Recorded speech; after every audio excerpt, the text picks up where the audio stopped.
Hey everyone, and welcome back. In this episode, I'm going over my 10 favorite whiskeys from 2024. I'm Tuck, and this is Bourbon Broke.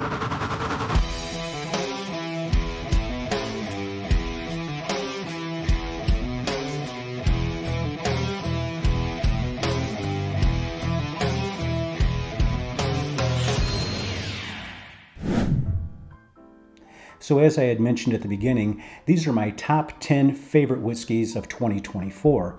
You know, I was going to do a multiple episode extravaganza on all these whiskeys, you know, quarterfinals, finals, all of that stuff. But there are so many good whiskeys that came out this year, it would be just so hard to do to pick one favorite of mine. Because, you know, our palates change, you know, from day to day. You know, it depends on what you've eaten, how you're feeling, you know, what my favorite could be in a blind today, could be different tomorrow. So I just decided to do my favorite 10 whiskeys of 2024. They could be ryes, bourbons, American single malts, and I have to own them. I have to own each one of these bottles. Some are very allocated, some not so allocated, but a little bit harder to find. Some you can just go ahead and, you know, order off of the, you know, distilleries' websites. So anyway, let's go ahead and get going.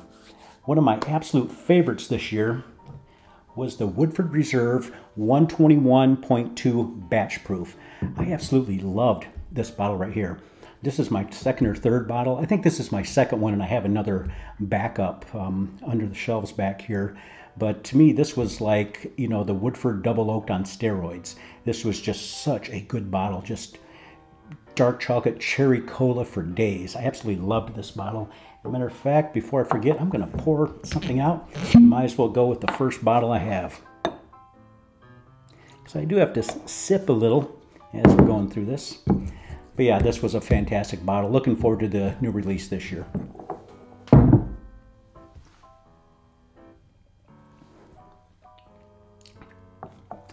Man, there's a reason why. Anyone that knows me knows I'm a huge Michter's fan.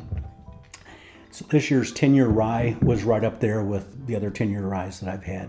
You know, very cherry forward, oak, dark caramel, plum. These are just fantastic bottles.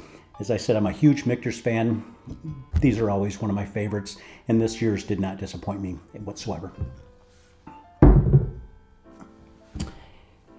Might as well pull this one out. Russell's Reserve 15-year. This was, you know, right up there near or at the top of most people's lists out there this year. And this was just a fantastic bottle. You know, can't say enough good about this. If you've had it, you know what I'm talking about. Here's an interesting one that came in out of nowhere this year. This Westward Milestone American Single Malt, second edition. You know, I haven't really been into American single malts. You know, I like more of that bite, that like the rye spice, just a spice, just a, you know, punch on those, where the American single malts are much more smooth. But man, this one right here, this was just so good. I ordered this off of their website. It was a little salty. I don't believe you can get them anymore. And it wasn't a high proof. I believe this one was like 98 proof. But man, it drinks so good. This was just a fantastic bottle, and again, just kind of came out of nowhere, and was a lot of people's favorites this year. But not just for an American single malt, just for a whiskey. This was a great bottle. Here's one that might surprise a few people. I am a huge Redwood Empire fan, and I absolutely love this Emerald Giant Rye. This is just a fantastic, phenomenal bottle. If you don't like black licorice, you may not like it, but just has a great rye spice in this with the hint of black licorice, which I'm okay with on this. This is just a fantastic bottle. I love a lot of the stuff that Redwood Empire is putting out, but this one right here is my favorite of all the bottles that they put out. This cask strength Emerald Giant Rye is just a great bottle. Get your hands on it. See what you think. See, next up, here's another one that kind of came out of the blue as well that I really liked. This Limestone Farms Private Stock. This is just a great bottle. hints of coffee in there, that little leather tobacco, cherry, and every time I go back to it, I get different notes in this thing. It's just so complex. It's unbelievable. I really, really like what Limestone Farms is doing, and I cannot wait to see what they come out with this year. Now, this one right here, I think maybe what kind of maybe put some people off a little bit, this SRP was $189 on this. And for a $189 for a distillery you may not have heard of or may not have heard a lot about, you know, you might have shied away from it, but took a chance on this one and I'm so glad I did. This was a great, great, great bottle.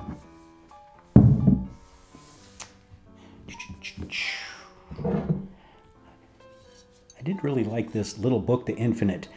Now, as I had mentioned before, I believe in a previous episode or episodes, I tend to like the little books more than the bookers.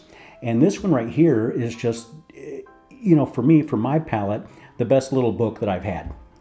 This was a little bit harder to find. Searched around quite a bit for it and came across one. And this was a really, really, really good bottle. I was pleasantly surprised with this. I always like the little books for the most part, but this one right here was exceptional. Just absolutely exceptional. This one was a bit allocated. This Parker's Heritage that came out this year. It was a malt on this, but you know, you had that hint of malt on the nose and on the palate, but overall this was just a great, great bottle. So glad I found this, and actually I passed up some other really, really good bottles to get this one.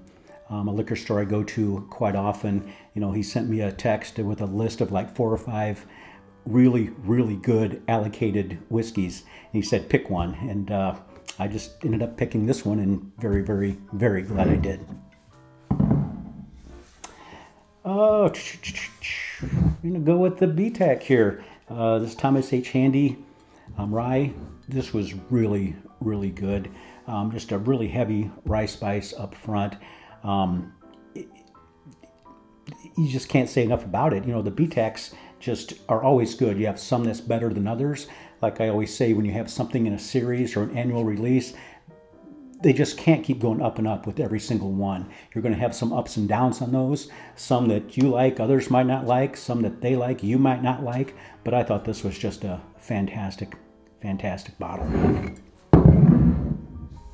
And the last one in this top 10 is another BTAC, the George T. Stagg. I can't say enough good about this bottle. You know, it's a George T. Stagg. Everyone tries to get their hands on these when they're released, and there's a reason why. If you can get it at SRP or close, hopefully in a raffle, you get lucky or something like that, you have to get it. You know, they get it way up there in that secondary, $900 to $1,000. I've seen them in stores, and I wouldn't pay that for it. I don't think I'd necessarily pay that much for anything necessarily. Well, maybe a Michter's 25 or something like that. I would pay quite a bit more for it, but this right here is just a fantastic, fantastic, fantastic bottle. And that's it for that top 10. That was my top 10 of 2024. That was tough, really picking those out because there's so many. And with that being said, I do have some others I'm going to throw out for honorable mentions. First one here, Maker's Mark Cellar Aged this year. I thought was a really, really good bottle. I didn't like it quite as much as these other ones right here. And also, you know, I'm not a huge Maker's Mark fan, but I thought this was very, very good. And also the bottle that came out this year, the Heart Release, I thought that was a really, really, really good bottle. And that one was like, you know, more than half the cost of this one, and a lot of people said they liked the Heart Release better than this year's Cellar Aged, but it's all good. Here's one that kind of came out of nowhere. This Rebecca Creek Double Barrel Spanish Oak.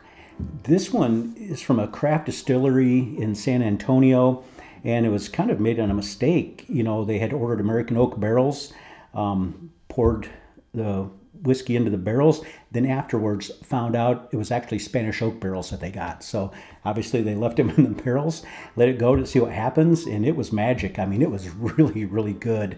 I absolutely loved this bottle right here. You may be able to still get that one. I'm not sure on that one. You know, here's one that I really liked. This Old Forester 1924. I thought it was a really, really good bottle. Really, the knock on this was the price. You know, the SRP on this was $115. That's what I got it for. But I had seen them out there on shelves in places for $300. No way on earth I would pay that. You know, it's not worth double what the 1920 is. I mean, if they would have came out in this one, you know, 15, 20 bucks higher, this one would have came out at, you know, 80, 90 bucks. Yeah, okay, I can see that. But it was a really, really good bottle, just overpriced a little bit in my opinion. Another one, this is for, you know, a lower cost. I loved this Green River Full Proof, 117.3 proof, 49 bucks. I've even seen it a little bit lower, like $46. But for the price, this was, you know, in that lower price category of under 50 bucks, this is a buy all day long. And I thought this was a great, great whiskey that came out in that price range. Here's one I like. Fox and Odin Double Oaked. This is one of my favorites that I got this year. A little bit lesser known. I'm not sure what the, you know, distribution's like on this right here. But it's a fantastic double oak, just a classic double oaked. It's almost like a cigar blend on this. It's just so damn good. I went through a few bottles of this past year, but it's very, very good. And if you can get your hands on one, definitely do that. Another honorable mention here. I think Hard Truth is doing some great stuff with their sweet mash lineup. And this 4-grain bottled in bond is just incredible. One of the best noses I've ever had. You know, I normally don't like a sweet whiskey, and the nose on this is just like, you know, cake batter. I mean, it literally tastes like, you know, birthday cake or vanilla cake batter, and it doesn't really transfer over that sweet into the palate. But this one is really, really good, and you can get this at a, you know, low, you know, budget price, I think you would say. And I'm not sure what their distributorship is, but all over where I'm at, it's all over the place. So if you can get your hands on this, I wouldn't hesitate to get that. I've seen these a lot in Costco as well, so you might be able to find one there. In my last honorable mention here, this Penelope Estate Collection Private Select, 9-year. This one surprised me on this as well. I mean, I'm not a huge Penelope fan, really. I know a lot of people really, really like them. But the estate collections I've had from them have been very, very, very good. And this 9-year right here was just a phenomenal bottle. I really, really liked this one right here.